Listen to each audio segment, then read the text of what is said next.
Welcome to That's What I'm Saying, the podcast about hip hop, dating, entertainment, relationships, and social issues from a sometimes ratchet, but mostly woke perspective. So we are live up in the building. I'm Shaun. I'm Ny. What's up, y'all? And what are we calling this episode? We are calling this episode Old Harlem meets New Harlem.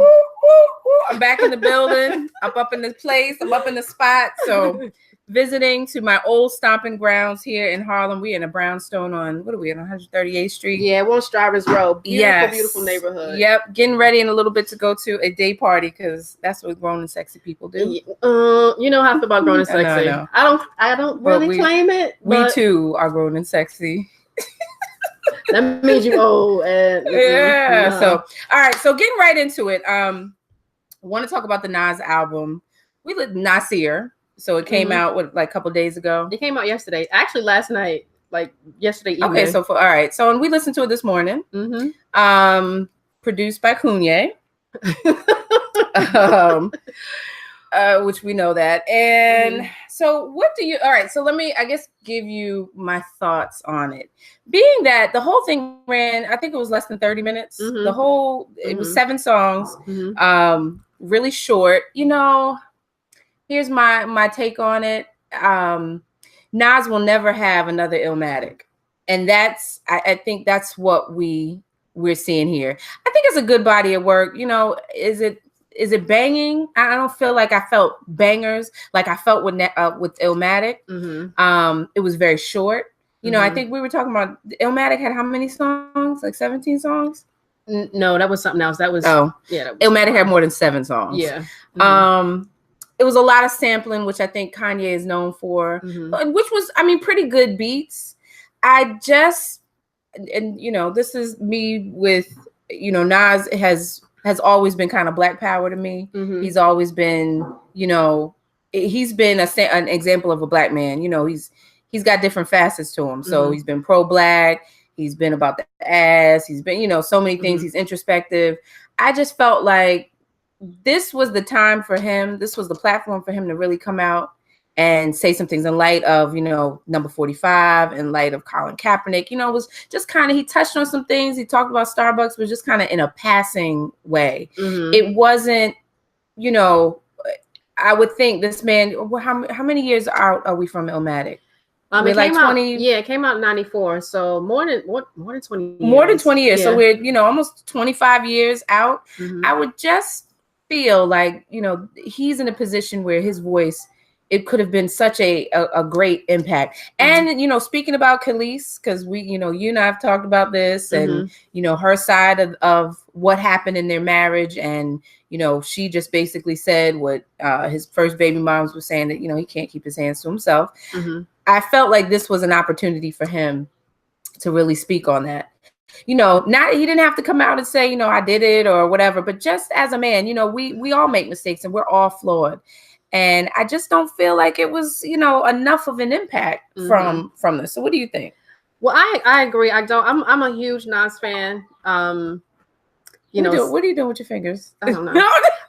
That's what I do when I'm recording. So I gotta get it. So I'm a huge Nas fan, and I can honestly say this is not an Illmatic. He may never get back to, you know, the level of Illmatic, but that was a whole different time in his life, you know, different influences, a different environment. So your product that you produce is going to be different. You're not doing the same thing that you did at 20 that you're doing at 40. That's just the realism of it.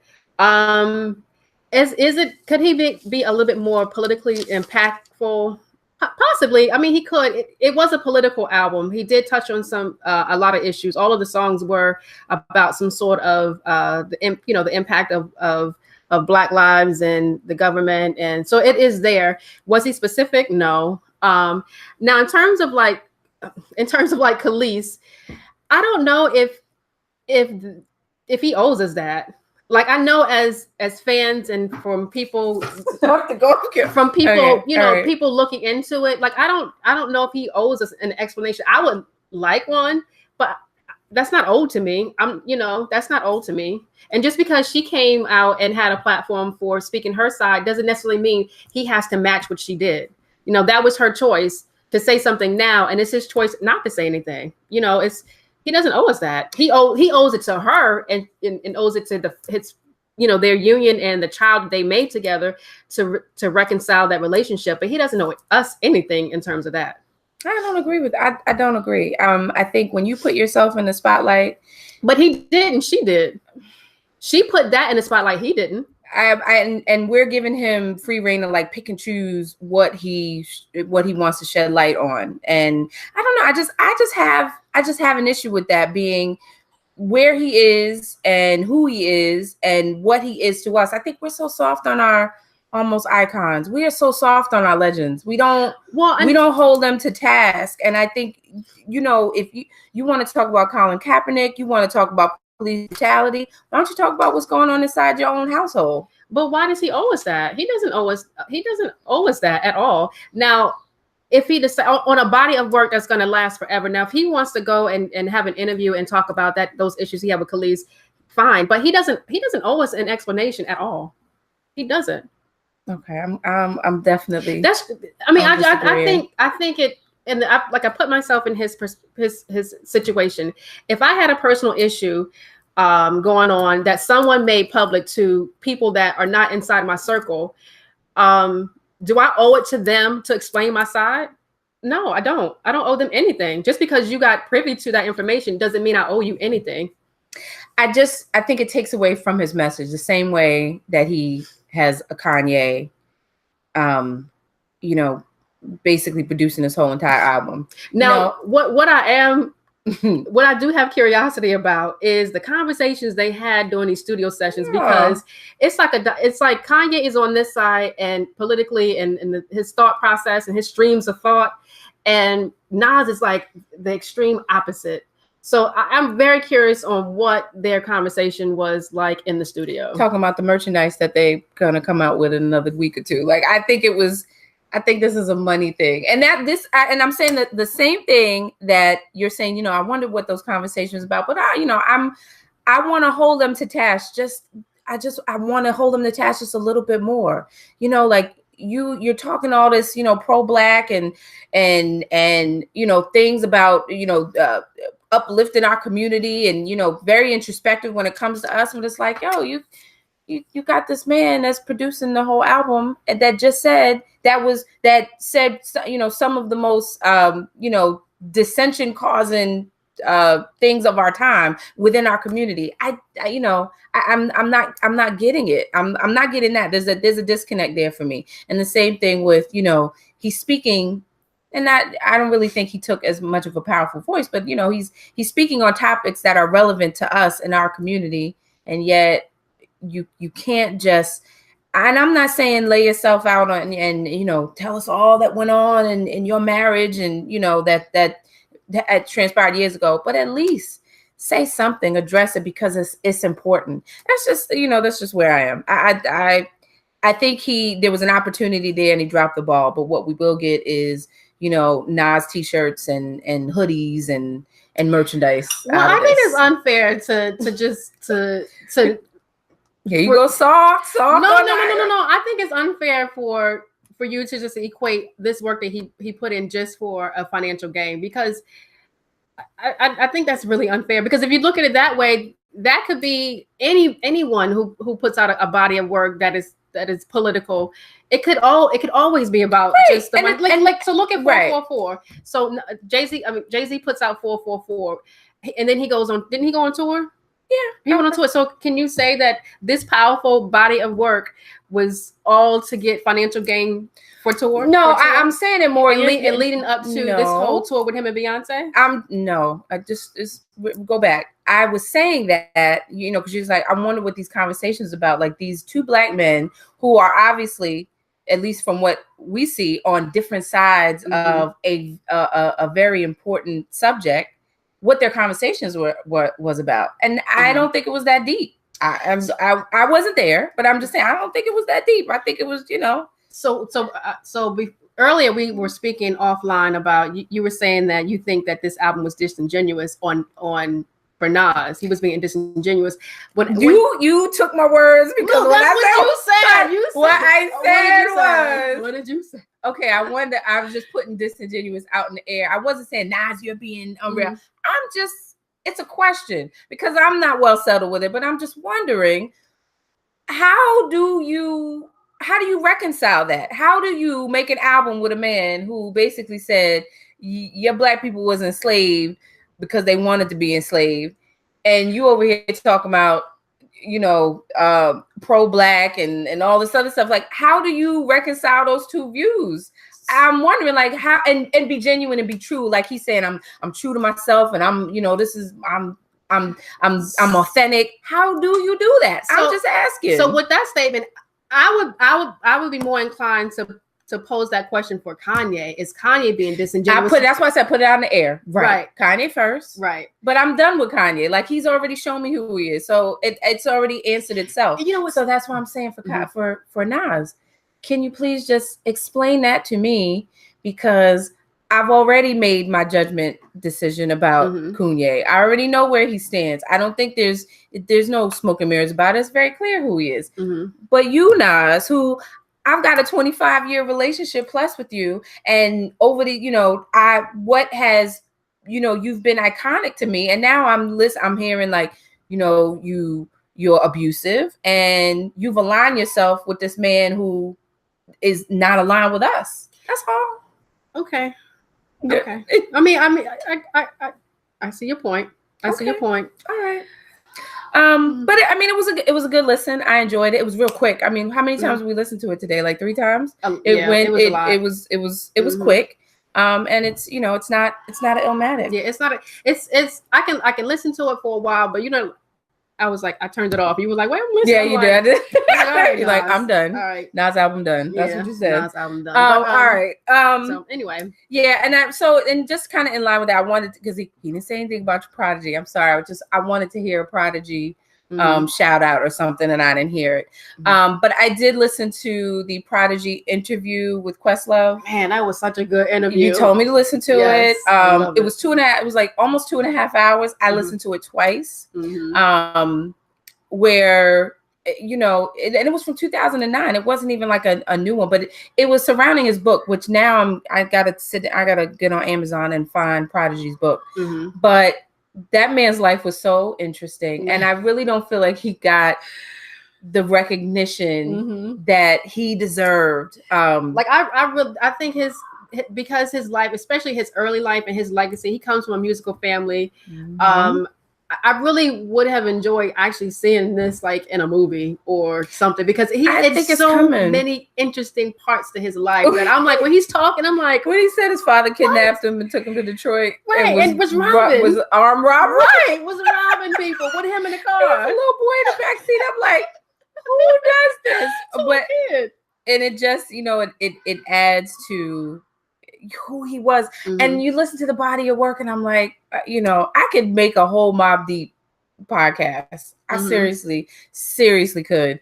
It just it just brought back to me that whole the QB life, and he was he ran through everything, and it's so unfortunate that he's gone. And I was telling you, I was listening to I thought it was his last album. I think it was called The Hegelian Theory or something like that. It was so good. It was so good because it's like we grew up with them. Yeah, we really did. And he evolved so much. And he was talking about how much of a knucklehead he was growing up, and the evolution of Prodigy was so evident in his music. And I'm just listening. I'm like, man, he didn't get the his just due. I think right before he passed, he had a residency at the Blue Note, which I didn't get a chance to see, but I think that was like taking him to like another level in his career. Could have.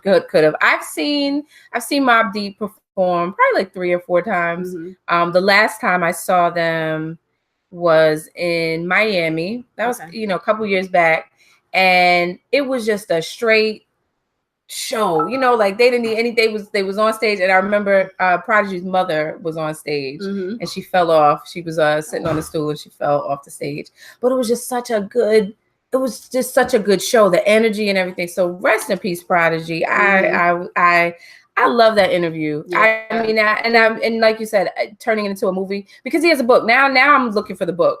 He wrote this book. Who knew? Almost 10 years ago. But definitely a timeless podcast. I really enjoyed it. So yeah, I'm glad you finally listened to twice. it. I've been begging you twice. Like you did. Shaun, you did. Did you listen to it? Did you listen to it? I did. It was very, very good. Okay. All right. Moving on. Moving right along. What do we have? What are we talking about? We're gonna talk about Camille leaving Bill Cosby. Bill Cosby. So very briefly. So I read that the pudding popper. Right. Camille Cosby is filing for divorce from Bill Cosby after like 54 years of marriage. They have 5 kids. They have 5 kids. They have 2. Their son was killed back, I think, 1999 in a car jacking, and then their daughter recently passed away from renal failure. Yeah, and they're both buried on the property, which I thought was So she's left him in lieu of him being convicted of aggravated assault. So she's moved from their Pennsylvania compound and up to Massachusetts. She's taken all of their grown-ass kids. Their grown-ass kids. she took her kids, Bill. Left your ass. And took all their staff, their drivers, their chef, and poor Bill Cosby. He's home preparing for jail. Preparing to serve up to 30 years. So, and I can't even imagine how you prepare for jail at 80 years old. I mean, I think at this point it's like, you know what? You go and get you some pills for real. Get you some of them pills you was given. You get a pass. Go on to the great by and by. Right, just go have Jim. I wouldn't want to laugh, but just go. Bye. Because what is he? Is he 80? He's 80 years old. 80 years old? He's 80. She's 54. He's 80. And he's not going to outlive this prison stint. I think she probably got a lot of heat for that comment where she likened what was going on with him to like lynching. I think I can't imagine what the backlash was. Like, really, lady? She compared Bill to what happened with Emmett Till. It was just apples and oranges. What are you talking about? Somebody probably had to sit her down, like So I think it's more for saving face and posterity and peace for her. I've also heard it's like a business move to divorce him. I guess because after this conviction, I'm pretty sure there's going to be a lot of civil after the estate. Yeah, so maybe it's to preserve some of their money. That could be that's a good one. I didn't even think about that one. She better hurry up. Yeah, I don't know. Looking at her, she just looks like such a nice, sweet lady. But we had this conversation. I just think she's an accomplice. I just think she knew about it and she didn't say anything. However, there was also, I was talking offline to some people about it, and they were like, who's to say that she wasn't abused herself? And maybe she saw the abuse that was going on and didn't say anything because she too was abused and in a different state of mind and didn't want to report it or whatever. But I just give her a huge side eye, like a huge side eye. I just can't imagine being married to someone for 50 years. After that amount of time, you know this person. They have. Well, she said she acknowledged that he was a serial cheater. So she just didn't know what was going on. Cheating and raping is 2 different things. I agree, but when you give a pass for that type of behavior, you don't know what's going on behind those doors other than he's cheating and he has these women. But I'm sure she's heard stories because this is like the worst kept secret. So I'm pretty sure she heard rumors that what was going on. No, he did it like Eddie Murphy did. Remember, he's like, "Yes, we fucked, I fuck, but I make love to you." He probably gave her one of those. I don't know. Just look, do you, Camille? Because you were saying some stupid shit before. Yeah, you will. And I don't know. I just finally get with the program. She does not have any of my sympathy at all. Just none at all. I can't imagine just being with someone for this long and just not knowing anything that was going on. Yeah. So, but whatever. There it is. All right, moving on. So I wanted to talk about. Are we woke now? A little bit woke. Okay, so number 45's the Trump administration, I hate using his name, but the new policy, which it's a zero tolerance policy when it comes to border crossers. So what's going on now is there are children that are being separated from their parents. So this is not a new thing, but in light of, they've turned a Walmart in Texas into a shelter, and they said there's about 1,500 kids, undocumented kids there. So because of the administration's new policy of, there used to be a time when you had border crossers, and if they were caught, they were kind of sent through a civil proceeding. So, you know, they're home or whatever, they're sent back home awaiting their civil trial. And of course, the kids get to stay with their parents. But now, because we have this new policy, which is, it makes it a criminal offense to cross over these borders. So what is happening is you have these immigrants that are coming over, and when they get caught, and if they're children that are involved, they're immediately separated. So the parents are, or you know, the adults are going to jail and the kids are going to these shelters.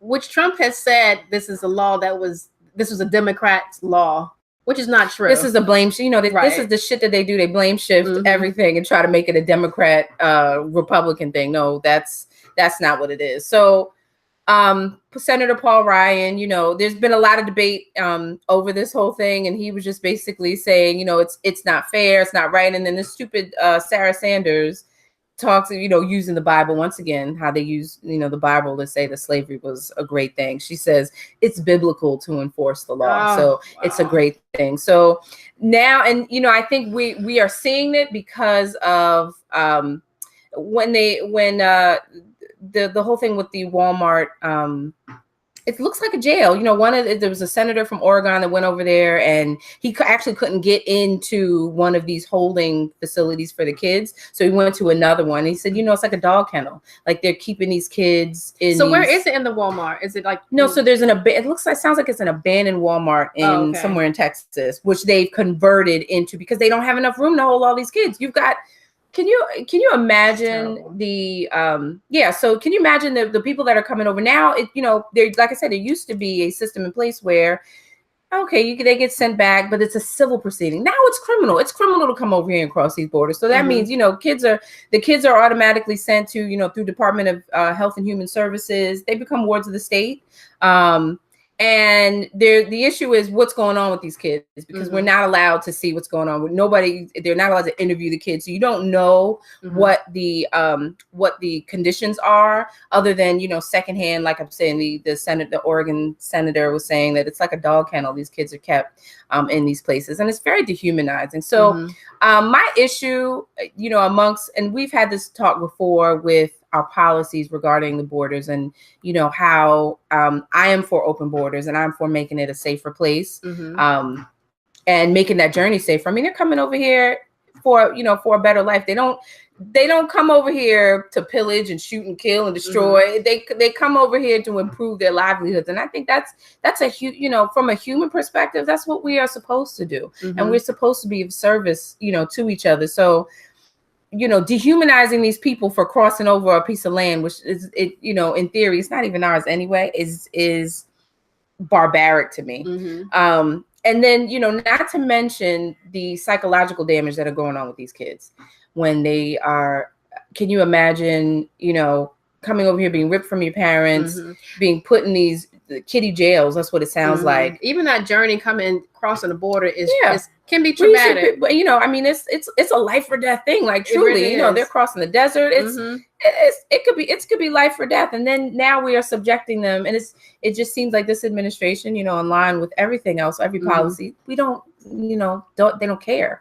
So don't care what's going on. So, you know, I was reading a story where some of the Border Patrol were telling the kids after they'd been separated from the parents that their parents were lost, and the kids automatically, you know, that equated to my parents are dead. Right. And I think I read somewhere where there were a lot of instances where they told the kids they were taking them to get a bath or taking them to the bathroom when essentially they were separating them from their parents. Yeah. This is like Sophie's Choice, like concentration camps. And that's and so being separated from their parents and then be put in these holding cells with no type of supervision. You don't know what's going on in here. You don't know what the supervisors, the guards, you know, you just don't know what's going on. What's happening. So it's a very, I mean, we need to change this policy. And I'm telling you, you know, the midterms are coming up. We need to get rid of this man.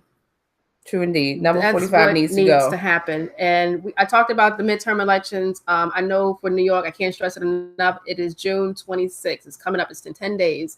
Get out there and vote. Yep. And if you don't live in New York, wherever your respective states are, find out when your midterm elections are and go vote, please. Please. It's important. Thank you. It is important. All right. Moving on. I think we're at the phone. Where are we at now? Where are we at now? Are we the weekend Nick report? I'm telling you, we need theme music. All right. So this question comes from a listener, and it's really more of a it's a poll. It's a poll. So the question is: shaved or unshaved? And circumcised or uncircumcised. So shaved or unshaved for men and women? And men and women, yeah. Okay, so shaved or unshaved. So it's an opinion. Okay. But I thought it was really interesting because we actually had a really great conversation over what were we drinking last night? We were drinking beer. Sounds so I know it terrible. Sounds so whatever. I waited 40 years to start. Okay, we're drinkers. I'm just saying. So the question was shaved or unshaved. So in my opinion, I think for a man, I think the best thing is to be shaved. And you could, I mean, just the illusion wise, it makes everything look bigger. But then, you don't want to, if you're going down there, you don't want to smell like an armpit. So, and hair tends to grab and hold on to every little damn thing. So, I'm definitely a fan of the unshaved. What about you? The shaved? Shaved. I'm sorry. Okay. Shaved. You don't necessarily have to be completely shaved off, but I would prefer to choose like clean it up, clean all that shit that's growing down your leg. Some conditioner. Shave that shit that's crawling down your leg. You don't have to be completely like hairless down there, but just tidy it up and clean up that area. So yeah. You don't have to be bald, but just clean it up. Yeah, definitely shaved. Right. So appreciated. And I think, and even for myself, I do shave down there. It's not completely bald. But I use like a hair electric face shaver that men use and really? Clean it up down there. Yeah. You ever go completely bald and then like go out somewhere? Like it's a wonderful feeling. It is wonderful. It's wonderful. But so I was in a long-term relationship before, and my ex, he liked the hair. So the whole time we were together, I rarely ever I didn't shave that often. I would clean it up or whatever, but he didn't mind looking like Wolfman Jack. I can't do it. To myself or others. I can't do it. Being newly single a few years ago, that was like the biggest concern for me. Like, what do I do? Because I see these, should I say I watch porn? So I see this porn, and all the women are like naked down there, like I don't know, baby butt naked. And so I did go and get waxed one time. That shit will never happen. So if I'm with a guy, he insists on me getting waxed. It's enough to break up. You got to get waxed too. Ooh, that's a painful experience. And I've said this before. I've had a colectomy and I've had a baby, and shaving. All the vodka in the world. Yeah. So yeah, it's not fun. All right. So what about circumcised or uncircumcised?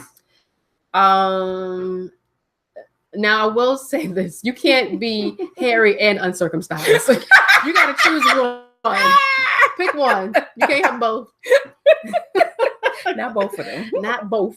Uncircumcised. I was with what I do that was uncircumcised before. It's a little weird. It's a lot of skin. It's like it's a lot of skin. It's like your little man is hiding in there in this little hood. But I think I prefer you being circumcised. That was in my younger years. Now I think I do prefer you being circumcised. Yeah. So I was telling the story. This is back in my my young dating days, and I told you I dated a man for 2 years, and it was after we had a conversation after, and he's like, I'm uncircumcised. I had no idea. I don't understand how you just don't. Well, and I told you that this particular fine young man, he did not enjoy head, and he did not give head, and he did not. So he never walked around naked? Of course he did, but I did. I'm telling you, it was so big. It never like shrunk back into the shell. It was always very huge. So I honestly, I did not know. And I mean, it was a shock to me. He's like, you didn't know? I was like, no. We never had a conversation about it when we were together. And I need to see this penis. You got a picture? You know, I don't. And I was telling you, like, the game was so real. He didn't have to do all that other stuff. Like, really, he didn't have to do it anything. Mm-hmm. But yeah, I didn't know. I was quite surprised. So just mean, you know, at the time, you know, maybe my my dick vocab or whatever you call it wasn't all that great, because I didn't see. Even now, I'm thinking back, like it didn't. I don't know. He wasn't so much of a grower. He was already grown, right? So he was a showstopper. He was a shower. A showstopper. Mm-hmm. Okay.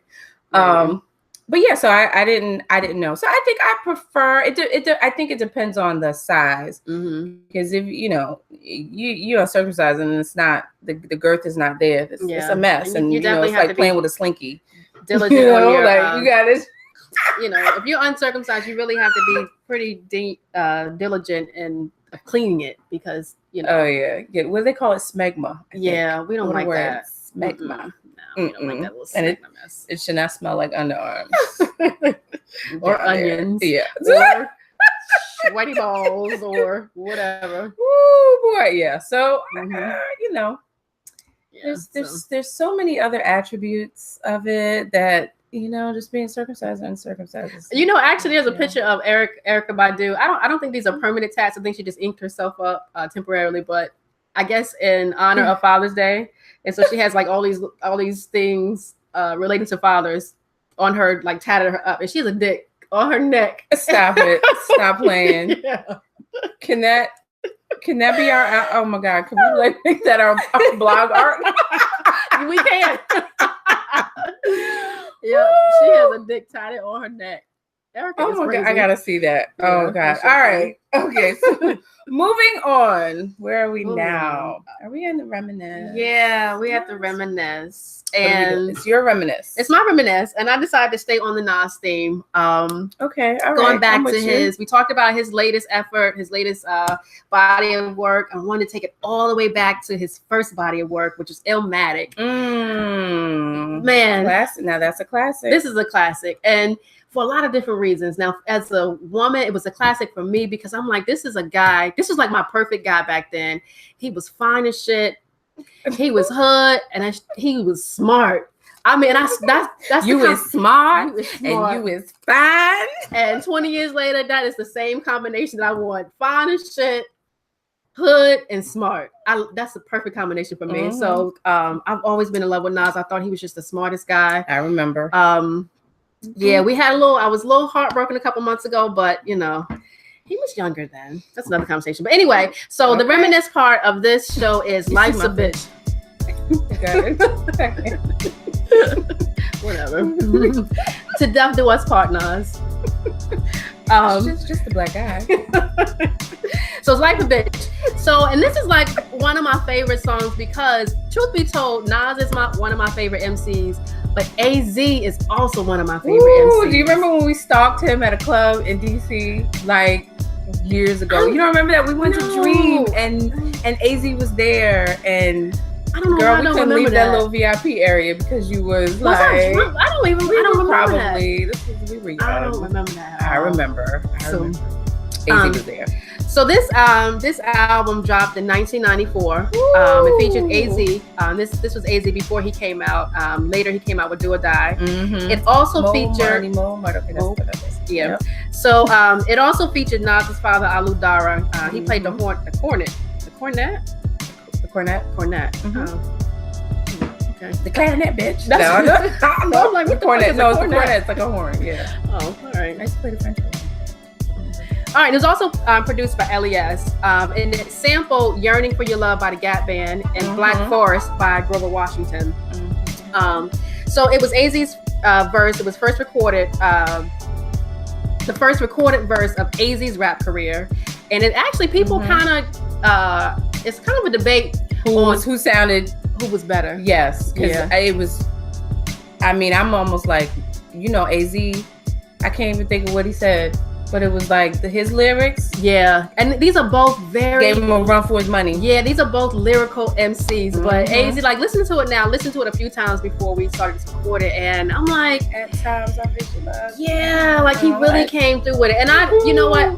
I listened to AZ, and this has always kind of been like, I don't know, a thing with Nas. Where sometimes you can't like listen to all of Nas' stuff because it's like, I don't know about that beat. But like I can listen from. I know this is a Nas. I like going to AZ. Oh, because that's who we love in real life. No, bitch, be out here cheating. Right. I love Nas, but I can listen to AZ front to back. I love them both. Can we have a polyamory relationship, AZ and Nas? I'm just saying. Only on Tuesdays. Yeah, best of both worlds.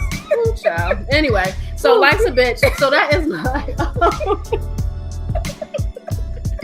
This is going totally left. Way somewhere else. This is going totally left. But I do remember that. So that was 94, and I remember that was a good year, and that was a good summer. And when this song came out, and I'm.